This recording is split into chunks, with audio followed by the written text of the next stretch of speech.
Welcome back to the deep dive.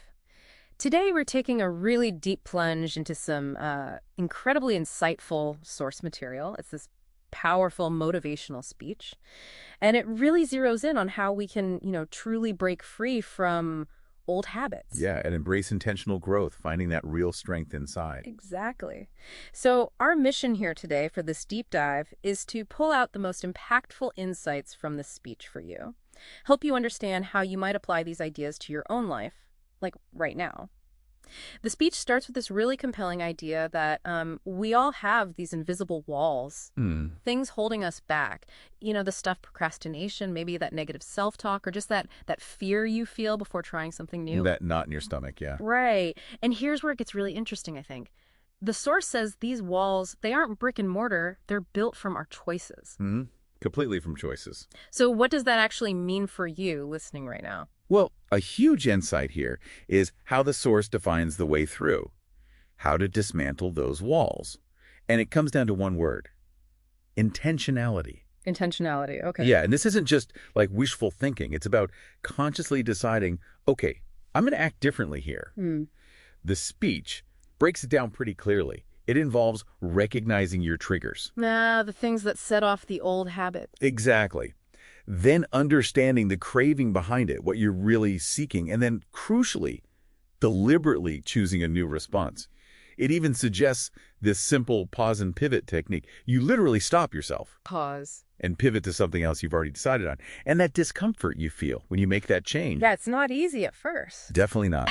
But the source emphasizes that discomfort. It's not bad. It's actually the fertile ground where growth really happens. That phrase, fertile ground, that really sticks with me, especially because the source is also pretty honest that real growth, well, it's often messy, right? Right, okay. It mentions stumbles, setbacks. It's definitely not some smooth upward curve. No smooth ride for sure. So if setbacks are going to happen, how does the source say we find strength through them?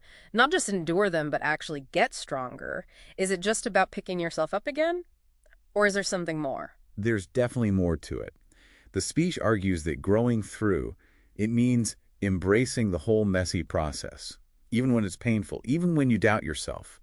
True resilience, it says, isn't about somehow managing to never fall down. Right. It's about how powerfully you rise after you do, how quickly you get back up. Every challenge you face, according to this source, it isn't just an obstacle, it's a crucible. A crucible, like in metalworking. Exactly. Designed to refine you, to burn away the stuff that doesn't serve you anymore and reveal that unyielding spirit inside. You know that feeling when you finally push through something you thought would break you? Yeah. The source kind of suggests that feeling is the whole point. That's the refinement happening. Wow. Reframing challenges as crucibles. That's pretty profound. It changes how you look at difficulty. Which makes me think, if struggles refine us, what about the parts of ourselves we try to hide? Our weaknesses. What does the speech say about those? That's a great question, and the source offers a really transformative view here. It suggests that your greatest strength often lies just on the other side of what you perceive as your biggest weakness. Really? Just beyond it? Yeah.